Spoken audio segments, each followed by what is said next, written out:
우리 옆에 있는 분하고 인사 좀 나눌까요? 반갑습니다. 한 주 동안 안녕하셨습니까? 감사합니다. 귀한 예배 자리에 오신 여러분들 주님의 이름으로 환영합니다. 남녀가 결혼할 때는 우리의 행복, 나의 행복, 배우자의 행복이 최우선입니다. 그런데 자녀를 낳게 되어지면 부모의 행복보다 자녀의 행복을 최우선으로 여기고 살아갑니다. 이것이 자녀를 낳은 모든 부모들의 마음인 것 같습니다. 어떻게든지 자녀들을 행복하게 하고 싶어하는 마음이 부모의 마음에 있습니다. 그래서 밤늦게까지 일을 하거나 어려운 일을 할 때도 아이들이 웃는 모습을 생각해 보면, 우리 아이들이 잘 자라서 훌륭한 사람들이 되는 것을 생각해 보면 피곤을 잊고 그리고 일을 하는 부모의 많은 모습을 보게 됩니다. 가끔 제가 새벽 예배를 올 때 보면 이렇게 택배 기사들이 택배를 하는데, 어떤 택배를 하는 분을 보니까 부부가 함께 택배를 하더라고요. 아내와 남편이 그 이른 새벽 4시 좀 넘은 시간에 둘이서 택배를 하는데, 그때 마음에 드는 생각이, 저 택배를 한 이유가 어디에 있을까? 분명히 아이를 위해서 조금 더 좋은 환경을 만들어주고 조금 더 잘 가르치기 위해서 저 일을 하는가 보다, 그런 생각을 하면서 그 부부를 바라보고 새벽 예배에 옵니다. 부모님들이 가끔 아이들의 화가 날 때 이런 이야기를 하죠. 엄마 아빠가 왜 이렇게 고생하는 줄 알아? 다 너희 잘 되라고 하는 거야. 그거는 이야기를 보면 진짜 우리 아이들이 행복하기를 원하는 것이 부모의 마음인 것을 생각해 보게 됩니다. 그런데 진짜 우리 아이들은 행복할까요? 부모들의 소원이 자녀의 행복인데, 그 자녀를 위해서 밤낮 쉬지 않고 일하는 부모들이 많은데 진짜 그 아이들이 행복한가 한번 생각해 보았으면 좋겠습니다. 어린이 행복도를 조사해 보았는데 OECD에 22개국이 있습니다. 우리나라 아이들이 행복 순위가 몇 위쯤 될까요? 여러분 몇 위쯤 될 것 같습니까? 22위라고 합니다. 21위가 체코고 22위가 우리나라 아이들이 행복의 순위입니다. 그 점수를 4점대로 놨는데 4점으로 놨는데 2점대가 안 되는 행복도를 가지고 우리 아이들이 살고 있다라는 거예요. 초등학교 5학년부터 고등학교 2학년을 대상으로 자살 충동 조사를 했습니다. 2021년도에 자살 충동을 느끼는 아이들이 4.1%였다고 합니다. 그런데 2년이 지난 23년에 10.2%로 늘었습니다. 2배 이상 아이들이 자살 충동을 느낀다는 거예요. 근데 이게 초등학교 5학년부터 고등학교 2학년까지니 고등학생들만 놓고 보면 10%대 후반대나 20% 정도 되지 않을까 생각을 합니다. 그러면 5명의 한 아이 정도가, 고등학교 아이들은 자살 충동을 느끼면서 살아갈 정도로 정신적으로 피폐해지고 힘들게 살아가고 있다는 것입니다. 초등학교 4학년에서 6학년까지 소아 우울증 환자, 병원에서 우울증 진단을 받고 치료받는 아이들, 초등학교 4학년, 5학년, 6학년인데 2017년도에 6,421명이었다 그래요. 6,000명대. 그런데 2020년에는 9,621명으로 50% 이상이 늘었습니다. 그 어린아이들이 우울증에 시달리며 산다는 거예요. 어른도 우울증에 걸리면 정말 고통스럽지 않습니까? 갑자기 기분이 푹 다운되거나 살 의욕을 잃어버리거나, 그리고 그냥 누워만 있고 싶어 하는데, 그리고 그 가운데 조금 더 깊어지면은 그 극단적인 자살 충동을 느낀다라는 거예요. 제 주변에도 이 우울증으로 세상을 떠난 친구들이 있습니다. 근데 초등학교 아이들이 이 우울증에 걸려서 고통스러워하는 아이들이 있다라고 하는 것을 보면 우리 아이들이 행복하지 않구나. 분명히 부모는 아이들이 행복하길 원하고 행복했으면 좋겠다는 생각에서 아침부터 밤늦게까지 일하고 학원비 대고 학교 보내고 학원 보내고 그렇게 애를 쓰는데, 오히려 아이들은 나는 불행해 불행하다라고 이야기를 합니다. 사실 우리나라 부모들만큼 자식에 대한 애정이 유별난 부모가 어디에 있습니까? 국민소득 3만 불 시대라고 이야기합니다. 과거에 비하면 엄청나게 물질적인 풍요 속에 있는데 그 아이들은 행복하지 않고 오히려 불행하다고 이야기합니다. 부모가 자녀를 행복하게 하려고 하면 할수록 오히려 아이들은 더욱더 불행해지는 현실이 우리가 살고 있는 우리의 사회입니다. 미국 신문 기사에 미국에서 극단적인 선택을 하는 청년들의 기사가 나왔습니다. 어떤 청년들이 극단적인 선택을 많이 하느냐? 소위 말해서 아이비 리그에 다니는 학생들이 극단적인 선택을 한다는 거예요. 우리나라 같으면 서울대, 연대, 고대 이런 인류 대학의 출신 학생들이 극단적 선택을 많이 한다는 거예요. 이것을 가리켜 오리 신드롬이라고 합니다. 오리 신드롬. 우리가 냇가에 오리들이 이렇게 있으면 겉모습을 보면, 위를 보면 정말 여유롭잖아요. 그죠? 여유롭게 물이 이렇게 떠 있거든요. 근데 그 물 밑을 보면 이 오리들이 끊임없이 계속 발짓을 합니다. 가만히 있지도 않고. 그래가지고 떠 있는 거거든요. 그러니까 아이비리그에 다니는 학생들이니까 공부도 잘하고 또 집안도 괜찮은 아이들도 많은데 겉으로 보면 아주 행복해 보이는 거예요. 근데 그 이면을 보면 엄청난 스트레스 가운데 아이들이 견디고 있는 겁니다. 그러다가 더 이상 견딜 수 없을 때에 그때 스스로 극단적인 선택을 한 학생들이 많이 있다는 거죠. 우리가 스프링을 늘려보면 탄력이 있으니까 쭉 늘어나거든요. 그런데 어느 순간 더 이상 탄력이 없으면 그때는 끊어져 버립니다. 마음의 탄력을 잃어버린 상태가 되어져 버린 그 불행의 모습을 보여주고 있습니다. 이처럼 아이들이 행복하지 않고 오히려 불행한 그 이유 가운데 하나는 부모들의 교육, 부모들의 열성이 오히려 아이들을 어렵게 만드는 모습으로 나타나고 있습니다. 그래서 그 엄마들을 얘기할 때 이런 단어들이 있습니다. 타이거맘. 엄청나게 아이들을 짓누르는 엄마를 얘기할 때 타이거맘이라고 얘기합니다. 두 번째는 잔디깎기 맘이 있어요. 아이들 앞에 어려운 걸 먼저 다 풀어가지고 아이들이 가도록 미리 모든 걸 다 이렇게 준비해 놓는 그런 엄마를 잔디깎기 맘이라고 합니다. 그리고 세 번째는 헬리콥터 맘이 있습니다. 헬리콥터가 쭉 날아다니다가 착륙할 때 되면 그 위에서 빙빙빙 돌면서 바람을 막 일으키잖아요. 그것처럼 아이 주위를 계속 빙빙빙 돌면서 엄청난 치맛바람을 일으키는 엄마를 헬리콥터 맘이라고 이야기한다고 그래서요. 타이거 맘, 잔디깎기 맘, 헬리콥터 맘이 있는데 문제는 뭐냐면 이런 엄마 밑에 자라는 아이들이 행복하느냐? 오히려 그렇지 않다는 겁니다. 부모의 통제가 강하면 강할수록 자녀들은 완벽주의에 빠지게 됩니다. 왜? 부모의 요구가 너무나 높으니까 그 요구를 충족하기 위해서 계속해서 그 충족을 이루기 위해서 하다 보면 완벽주의에 빠진다는 거예요. 근데 완벽주의에 빠지면서 나타나는 현상이 뭐냐면 인정받으려고 발버둥을 치는 겁니다. 내가 부모에게 인정받고 사회에서 인정받기 위해서 발버둥을 치는데 문제가 뭐냐? 내 능력으로 안 되면은 어떻게 되는 거예요? 나는 이것밖에 안 되네 하면서 우울증에 빠지고 불안 증세를 느끼거나 공황장애를 익힐 수 있다라는 것이죠. 그래서 많은 아이들이 고통 가운데 살아가고 자녀들이 고통 가운데 살아가고 있습니다. 어느 어머니가 두 아들이 있는데 이 아들을 다 의사를 만들고 싶었어요. 요즘은 의대 가는 게 진짜 어렵지 않습니까?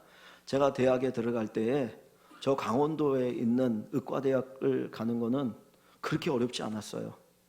근데 지금은 어디 있는 의대든지 엄청나게 어렵습니다.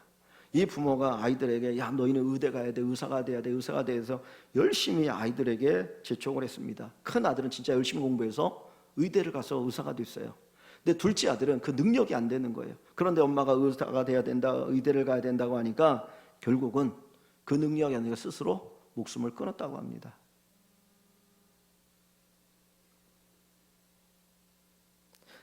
아들을 죽인 어머니가 돼버린 거잖아요. 한순간에.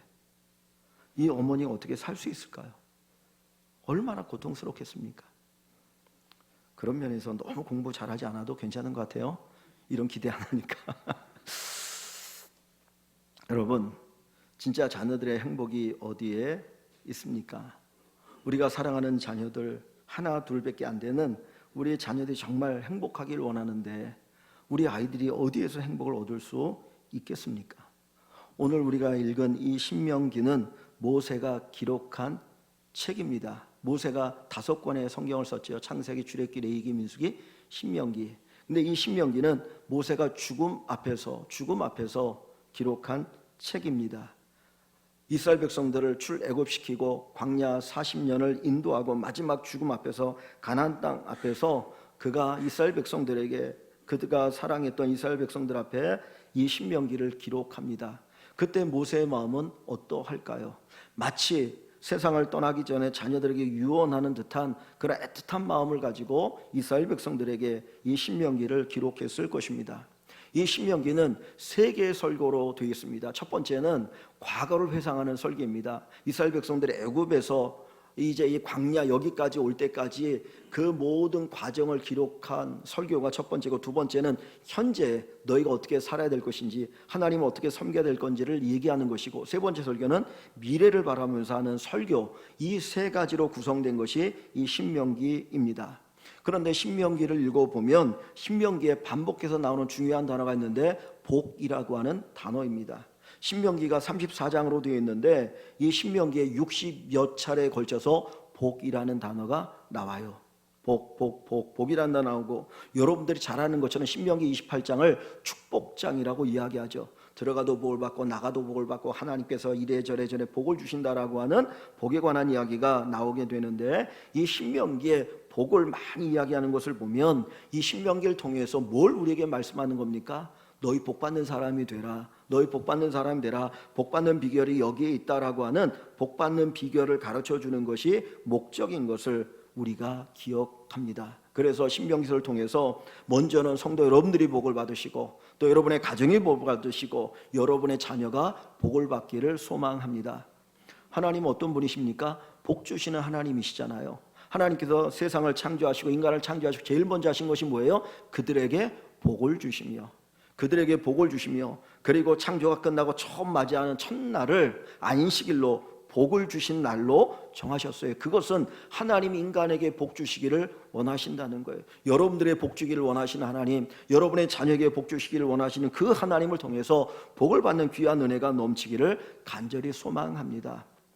우리가 축복을 빈다라고 얘기하죠. 축복이라는 말이 뭐예요? 복을 비는 거예요. 복을 비는 겁니다. 내가 복을 줄 수 없어요. 누가 복을 줘야 돼요? 하나님이 복을 주셔야 돼요. 하나님이 저에게 복을 주시고 여러분들에게 복을 주시고 우리 자녀들에게 복을 주셔야 합니다. 그래서 이 어린이 주일을 맞이하고 보내는데 정말 우리 자녀들이 하나님의 복을 받는 귀한 축복의 역사가 있기를 소망합니다. 오늘 우리가 읽은 이 신명기 6장 4절부터 9절에 있는 말씀은 쉐마라고 이야기합니다. 이스라엘 백성들이 어렸을 때부터 이 6장 4절부터 9절 말씀을 암송하고 다녀요. 우리가 마치 사도신경을 암송하는 것처럼 어린아이들이 이 신명기 6장 4절부터 9절의 말씀을 암송하는데, 쉐마 이스라엘아 들으라고 하면서 이 말씀을 암송하거든요. 그런데 사실 이스라엘 백성들은 이것만 암송하는 게 아니고 성경을 암송합니다. 창세기, 출애굽기, 레위기, 민수기, 신명기, 모세오경을 암송하고, 어떤 분들은 선지서도 암송하고 시편도 암송하고, 그래서 성경을 항상 암송하면서 가까이 되뇌이고 살아가게 됩니다. 그런데 오늘 우리가 읽은 이 본문 앞뒤로 보면 복이라고 하는 단어가 5번 나옵니다. 이 신명기 5장 1절부터는 십계명이 다시 한번 기록되어 있어요. 출애굽기 20장에 십계명이 기록되어 있는데, 신명기 5장에서 다시 말하면 이제 광야에서 태어난 이스라엘 백성들에게 이 십계명의 그 말씀을 다시 한번 선포합니다. 그리고 나서 이제 조금 지나서 이 쉐마 이스라엘이라고 하는 이 본문의 말씀이 나오는데, 이 앞뒤에도 보면 복이라는 단어가 5번 나옵니다. 한번 좀 우리 같이 한번 읽어봅니다. 먼저 5장 29절입니다. 5장 29절 말씀 한번 같이 읽어볼까요? 같이 읽어봅니다. 5장 29절 시작. 다만 그들이 항상 이 같은 마음을 품어 나를 경외하며 내 모든 명령을 지켜서 그들과 그 자손이 영원히 복받기를 원하노라. 자, 하나님이 하시는 말씀이에요. 하나님의 마음인데, 다만 그들이, 이스라엘 백성들이 항상 이 같은 마음을 품어 나를 경외하며 내 모든 명령을 지켜서, 하나님을 경외하고 하나님의 명령을 지켜서 그들과 그 자손이 영원히 복받기를 원하노라. 그 다음에 5장 33절입니다. 5장 33절 같이 봅니다. 너희 하나님 여호와께서 너희에게 명령하신 모든 도를 행하라. 그리하면 너희가 살 것이요 복이 너희에게 있을 것이며 너희가 차지한 땅에서 너희의 날이 길리라. 아멘.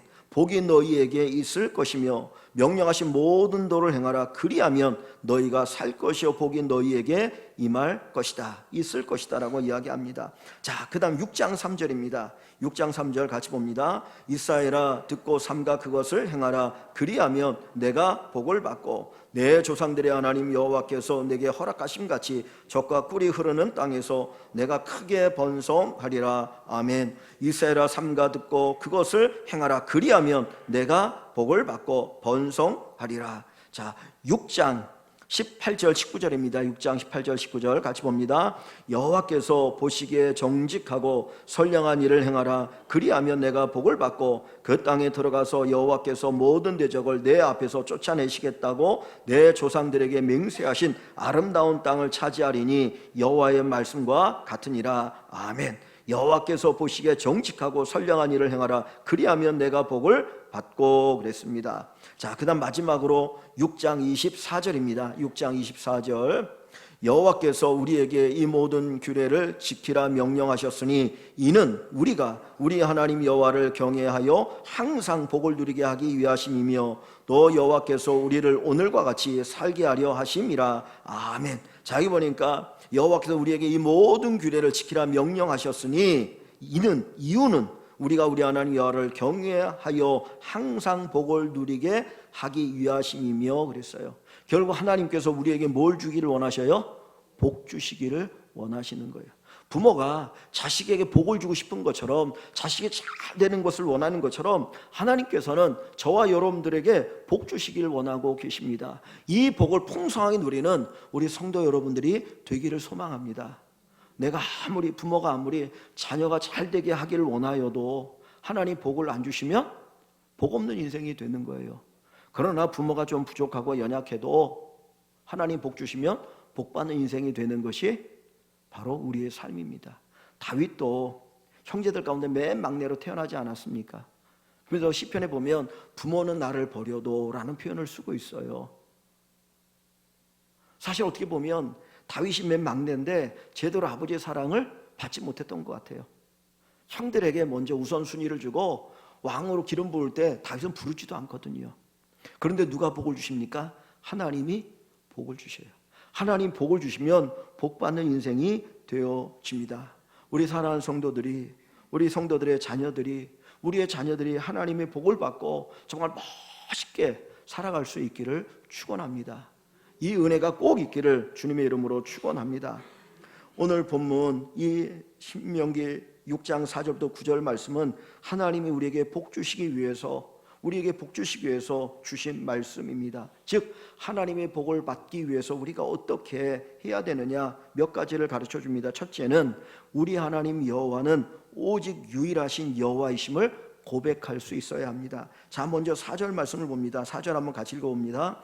이스라엘아 들으라. 우리 하나님 여호와는 오직 유일한 여호와이시니. 아멘. 여기 보면 고백이 우리 하나님 여호와는 오직 유일한 여호와이시니, 하나님만이 유일하신 섬김의 대상이요 경배의 대상이요 사랑의 대상입니다.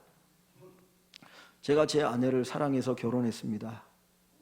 아마 죽을 때까지 사랑하겠죠. 그런데 제 아내를 사랑할 뿐만 아니라 다른 누군가에게도 마음을 주면 이걸 가리켜 뭐라고 얘기합니까? 불륜이라고 얘기해요. 불륜, 그죠? 바람피는 남자들이 물어보면 자기 아내 사랑한다고 그래요. 사랑 안 한다는 사람 없어요. 근데 자기 아내도 사랑하고 누구도 사랑해요? 다른 여자도 사랑해요. 이걸 불륜이에요.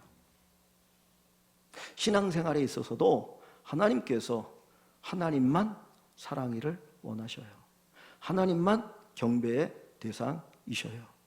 창세기 1장 1절에 태초에 하나님이 천지를 창조하시니라. 하나님이 존재한다는 존재 증명을 얘기하지 않고 하나님이 이 세상을 창조하셨다라고 말씀하셔요. 하나님은 창조주이셔요. 하나님만이 절대자이십니다. 그래서 우리는 유일하신 하나님을 섬겨야 되는 것입니다.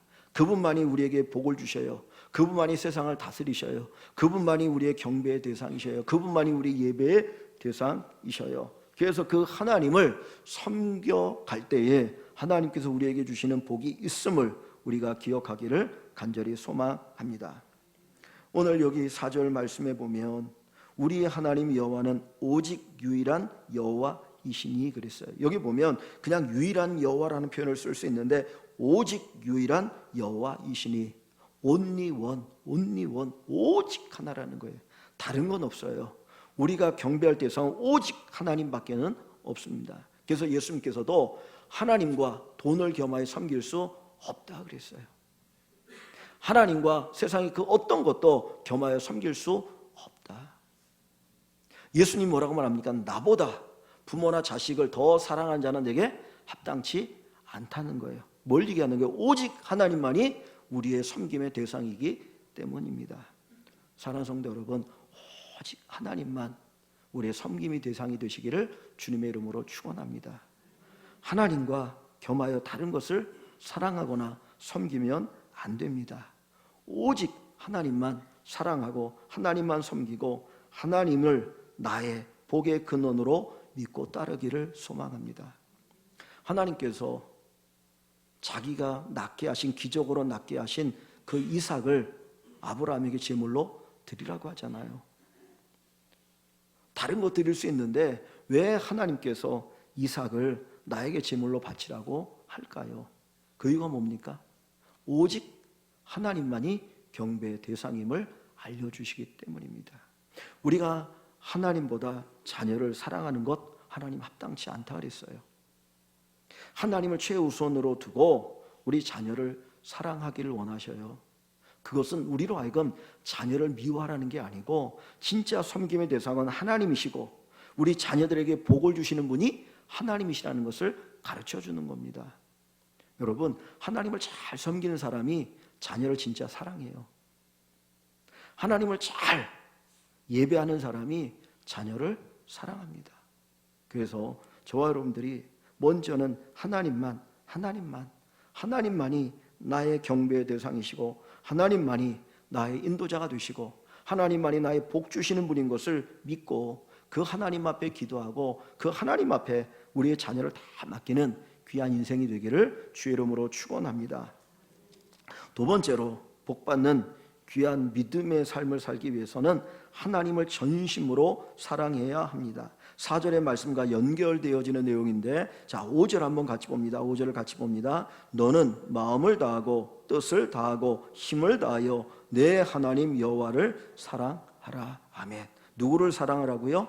내 하나님 여호와를 사랑하라. 이 여호와 하나님이 어떤 하나님이라고 그랬습니까? 4절에 보면 오직 유일한 여호와다 그랬어요. 오직 유일한 여호와, 오직 유일한 여호와, 우리가 사랑해야 될, 우리가 섬겨야 될 오직 한 분, 그 하나님을 사랑하라고 말씀하고 있어요. 이 사랑이라는 단어의 뜻은 이런 뜻입니다. 애틋하게 그리워하고 열렬히 좋아하는 것이 사랑이에요.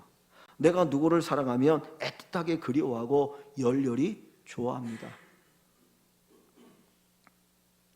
하나님을 이처럼 사랑하는데 한 걸음 더 나가서 마음을 다하고 뜻을 다하고 힘을 다하여 하나님을 사랑하면 하나님께서 복을 주십니다. 마음을 다하고 뜻을 다하고 힘을 다한다라고 한 이 말이 무엇을 의미합니까? 최선의 마음으로, 최선의 성품으로, 최선의 힘을 다하여서 사랑하라는 거예요. 나의 전 인격으로, 나의 영혼을 다하여서, 나의 에너지를 다하여서, 내가 가지고 있는 것을 다하여서 하나님을 사랑하기를 원하고 계십니다. 여러분, 하나님 우리를 그렇게 사랑하셨어요. 하나님이 마음을 다하고 뜻을 다하고 힘을 다하여 우리를 사랑하셨어요. 우리가 그것을 어떻게 합니까? 십자가를 통해서 알잖아요. 하나님께서 우리를 사랑하셔서 우리의 죄 문제를 해결하기 위해서 하나님의 아들 예수 그리스도를 이 땅에 보내셔서 30여 년의 삶을 살아가시면서 온갖 고난을 당하시다가 마지막 십자가에서 물과 피를 쏟으시고 생명을 내어 주셨습니다. 바로 그 사랑이 마음을 다하고 뜻을 다하고 힘을 다하여 우리를 사랑하신 사랑이거든요. 내가 너희를 이렇게 사랑했으니 너희도 나를 이렇게 사랑해달라. 그것이 바로 하나님이 우리를 향해서 말씀하시는 내용이고, 그렇게 주님을 사랑할 때에 하나님께서 우리에게 복의 복을 더하여 주시는 줄 믿습니다. 오직 하나밖에 없는 하나님, 오직 한 분이신 그 하나님을 진심으로 사랑하시는, 온 마음을 다하여 사랑하는 우리 성도 여러분 되기를 간절히 소망합니다. 우리 부모님들이, 신앙의 부모님들이 가끔, 아니 진짜 우리가 이런 이야기를 해야 합니다. 신앙의 유산을 물려주자. 신앙의 유산을 물려주자. 여러분 그런 생각을 가지고 살아가십니까? 내가 내 자녀에게 신앙의 유산을 물려줘야지. 내가 다른 거 못 물려주더라도 신앙의 유산을 물려줘야지.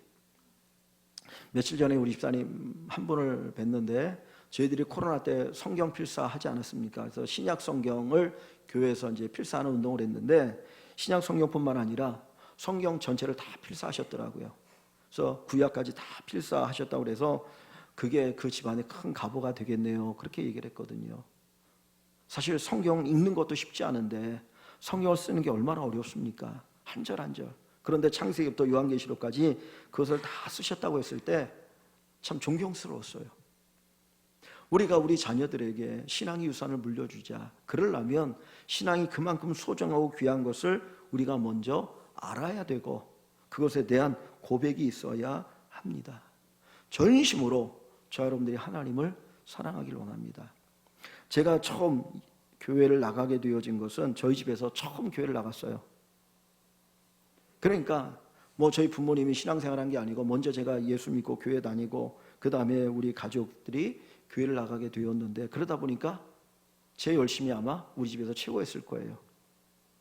사실 부모가 예수를 안 믿고 내가 처음 예수 믿으면은 열심히 있는 자녀들이 많거든요. 근데 이제 부모님이 예수 믿고 자녀들 예수 믿으라고 하면 그게 잔소리처럼 들려가지고 아이들이 예수 믿는 거에 대해서 싫어하고 멀리하려고 할 경우가 많아요. 그런데 문제는 뭐냐면 부모가 정말 열심히 신앙생활하면 아이들이 나 교회 안 나가 이러면서도 본다니까요. 배운다니까요. 야, 도대체 하나님이 뭔데? 하나님이 어떤 분이기에 우리 부모님이 저렇게 열심히 신앙생활할까? 저렇게 열심히 예배를 드릴까? 그러면서 반항 같으면서도 신앙생활하고 그러면서 하나님을 알아가게 되는 거예요. 그런데 부모님들이 신앙생활을 제대로 안 하면 예배 등한시하고 예배 지각하고 빠지기 쉽고 뭐 그러면 우리 아이들이 하나님이 계시다고 믿겠습니까? 취미생활 정도밖에 되지 않지 않겠습니까? 그러니까 나를 위해서도 믿음 생활을 열심히 해야 되지만 우리 자녀들을 위해서도 믿음 생활 열심히 해야 되는 것이 바로 우리의 모습입니다. 여기 하나님께서 이스라엘 백성들 그 부모들에게 말씀하길 마음을 다하고 뜻을 다하고 힘을 다하여 내 하나님을 사랑하라고 하는 것은 바로 그 믿음을 통해서 자녀들이 믿음의 복을 받기 때문입니다. 우리 여기 예배드리는 우리 모든 성도 여러분들이 여러분 자신을 위해서, 여러분의 자녀를 위해서, 여러분의 손주들을 위해서 신실한 믿음, 하나님을 절대적으로 사랑하는 이 믿음을 가지고 살아가는 귀한 은혜가 있기를 주의 이름으로 축원합니다. 세 번째로 하나님의 복을 받는 신앙이 되기 위해서 우리 자녀들에게 부지런히 가르쳐야 합니다. 자, 7절부터 9절 말씀을 같이 봅니다. 7절에서 9절. 내 자녀에게 부지런히 가르치며 집에 앉았을 때든지 길을 갈 때든지 누워있을 때든지 일어날 때든지 이 말씀을 강론할 것이며 너는 또 그것을 내 손목에 매어 기호를 삼으며 내 미간에 붙여 표로 삼고 내 집 문설주와 바깥문에 기록할지니라. 아멘. 부지런히 가르치라. 부지런히 가르치라. 우리나라의 사교육비가 아마 세계 최고일 겁니다. 그죠? 초등학교 때부터 아이들 학원에 보내지 않습니까? 우리 교회 앞에 학원들이 많이 있거든요. 여기 이산갈비 위에도 학원이고 옆에도 학원이고 삼성 백일동 그 상가에도 학원이 있고 조금만 더 가도 학원이 있고 밤 10시만 되면 아이들이 후 몰려 나옵니다. 계속 1시간마다 차가 막 돌거든요. 근데 그거 보면서 무슨 생각이 드냐면 한쪽으로는 참 불쌍하다는 생각이 들었어요. 뭐 우리들도 당연히 학교 다닐 때 그렇게 공부하기도 했는데 저는 감사한 게 전두환 시절이어서 학원을 못 가게 해가지고 학원을 안 다녔어요.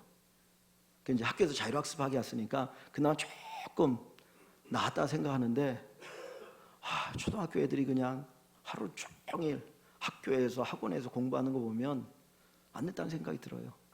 어저께도 소 목사님하고 점심 먹으러 같이 이제 가면서 학원 버스가 지나갔는데 뭐 얘기하다 보니까 쟤네들 가운데 80-90%는 공부 안 할 텐데 친구 만나러 학원 갈 텐데 근데 부모는 안 보내면 불안한 거예요. 학원 보내거든요. 언젠가는 서목사님 그러더라고요. 노량진에 그 학원이 많지 않습니까? 고시학원, 뭐 공무원 고시학원인데 50%는 논다는 거예요. 50%는. 나머지 50%가 이제 얼마나 공부를 하느냐에 따라서 하니까 경쟁률 50%는 허술하는 거. 부지런히 가르칩니다. 거기에 희망이 있다고 생각하는 거잖아요. 그런데 하나님께서는 세상의 지식을 부지런히 가르치는 것 이전에 너희 자녀들에게 하나님의 말씀을 부지런히 가르치라. 우리 자녀들에게 부지런히 하나님의 말씀을 가르칠 수 있기를 소망합니다. 우리가 믿는 하나님이 유일하신 하나님, 유일하신 하나님, 그리고 그 유일하신 하나님을 우리가 전심으로 사랑하고 그 사랑하는 마음을 가지고 우리 자녀들에게 부지런히 가르치기를 소망합니다. 요 밑에 보시면 뭐라고 말합니까? 집에 앉았을 때든지 길을 갈 때든지 누워있을 때든지 일어날 때든지 항상이죠. 24시간 내내 이 말씀을 강론할 것이며 항상 하나님의 말씀으로 우리 자녀들을 양육하라고 이야기합니다. 또 8절에 보면 너는 또 그것을 내 손목에 매어 기호를 삼으며 내 미간에 붙여 표로 삼고 손목에다가 성경 말씀 구절을 써서 그것을 감고 미간에다가 또 말씀을 쓴 것을 붙이고 얘기하거든요. 이걸 테필린이라고 얘기합니다. 그래서 유대인들 가운데 조그만 상자에다가 요 성경 말씀을 기록해가지고 이렇게 이마에다 띠를 머리띠 하는 것처럼 그렇게 이제 하고 다니거든요. 유대인들이. 왜? 말씀을 어떻게든지 가까이 하겠다는 거죠. 그렇게 가르치라고 이야기합니다. 또 여기 보면 또 내 집 문설주와 그다음 문 바깥문에 기록할지나 드나들며 자기 집에 드나들 때마다 그 성경 구절을 읽고 바깥문에 성문을 얘기합니다. 온 사람들이 드나드는 그 성문에다가도 이 성경 말씀을 기록해서 읽고 듣게 하라는 거예요. 그러면서 어떻게든지 가르쳐라. 왜 그렇습니까? 이 말씀을 통해서 하나님 복이 임하기 때문입니다. 말씀을 들으면, 말씀을 배우면 하나님이 축복하여 주십니다. 제가 부목사 시절 벌써 한 20여 년 됐죠. 기억나는 권사님이 한 분 계셔요. 이 권사님은 초등학교 문턱도 넘어보지 못한 분이에요. 글씨도 모르는 분이에요. 교회 다닐 때, 예수 믿을 때 정말 글씨도 모르고 교회 나오기 시작했습니다. 그리고 성경책 가지고 다녀야 되니까 성경책을 갖고 다니면서 글씨는 모르는데 성경 읽으자 그러면은 같이 하면서 하다 보니까 글씨를 배운 거예요. 근데 이 권사님이 그때 한 70여 세 은퇴하신 권사님이셨는데 80 가까이 된 권사님인데 제가 그분과 이야기하다 보면 정말 지혜가 뛰어나신 분이셨어요. 아무것도 배운 것이 없는데 학교의 문턱도 밟아보지 않은 권사님이신데 하나님의 말씀을 사랑하고 말씀으로 읽어 나가니까 하나님께서 그 권사님에게 지혜를 주시고 그 자녀들이 하나님의 은혜 가운데 화목한 가정을 이루어 나가는 것을 보았습니다. 여러분, 우리 자녀들에게 말씀을 가르치면 복을 받습니다. 하나님께서 우리에게 말씀합니다. 내가 너희 자녀에게 복 주고 싶어. 내가 너희 자녀에게 복을 주길 원해. 그런데 그 복이 어떻게 임하느냐? 말씀을 통해서 임한다는 거예요. 하나님의 말씀이 우리 자녀들의 마음속에 새겨지면 그 말씀이 그들 안에 역사하여서 그들을 복되게 합니다. 지혜롭게 합니다. 하나님의 은혜가 넘쳐나게 하여 주십니다. 그래서 우리의 가정이 말씀의 가정, 기도의 가정이 될 수 있기를 주님의 이름으로 간절히 축원합니다. 잠언 3장 5절과 6절 말씀에 보면 이런 말씀이 있습니다. 잠언 3장 5절과 6절입니다. 우리 한번 같이 읽어봅니다. 너는 마음을 다하여 여호와를 신뢰하고 내 명철을 의지하지 말라. 너는 범사의 그를 인정하라. 그리하면 내 길을 지도하시리라. 아멘. 너는 마음을 다하여 여호와를 신뢰하고 내 명철을 의지하지 말라. 너는 범사의 그를 인정하라. 그리하면 내 길을 지도하시리라. 여러분, 여러분의 자녀 때문에 걱정하지 마십시오. 하나님께 여러분의 자녀들을 맡기시기를 바랍니다. 하나님이 우리 자녀를 길러 주실 거예요. 부모가 조금 부족하고 연약하고 가난하고 다른 집처럼 많이 기를 수 있는 환경이 아니 된다 할지라도 우리 자녀들을 말씀으로 잘 양육하고 가르치기만 하면 하나님께서 책임져 주십니다. 하나님이 은혜를 베풀어 주십니다. 요셉은 형들의 미움을 받아서 애굽의 노예로 팔려갑니다. 그는 억울하게 누명을 쓰고 옥에 갇히게 됩니다. 그런데 하나님은 그곳에서 그에게 복을 주셨어요. 하나님께서 그와 함께 하셨고, 노예 삶을 살아갈 때에도, 그리고 억울하게 누명을 쓰고 감옥에 갇혔을 때도 하나님이 그와 함께 하셨고 그를 형통하게 하셨더라. 그를 형통하게 하셨더라. 형통이란 단어가 성공이라는 단어예요. 하나님께서 환경을 뛰어넘어서 복을 주십니다. 관계를 뛰어넘어서 복을 주십니다. 우리 사랑하는 자녀들이 이 복을 분명히 받게 될 줄 믿습니다. 하나님께서 여러분들에게 주신 귀한 믿음을 가지고 하나님을 잘 섬기시면 그 섬김을 통하여 하나님께서 우리 자녀들에게, 자손들에게 주시는 놀라운 축복을 경험하는 귀한 은혜가 있기를 주님의 이름으로 간절히 축원합니다. 오늘 우리 성경 6장 4절부터 9절 말씀을 한번 우리 다시 읽고 기도로 마치겠습니다. 6장 4절부터 9절 말씀 한번 같이 읽어봅니다. 6장 4절. 이스라엘아 들으라. 우리 하나님 여호와는 오직 유일한 여호와이시니 너는 마음을 다하고 뜻을 다하고 힘을 다하여 내 하나님 여호와를 사랑하라. 오늘 내가 내게 명하는 이 말씀을 너는 마음에 새기고 내 자녀에게 부지런히 가르치며 집에 앉았을 때든지 길을 갈 때든지 누워있을 때든지 일어날 때든지 이 말씀을 강론할 것이며 너는 또 그것을 내 손목에 매어 기호를 삼으며 내 미간에 붙여 표로 삼고 또 내 집 문설주와 바깥문에 기록할지니라. 아멘. 우리 함께 말씀을 생각하면서 기도합니다.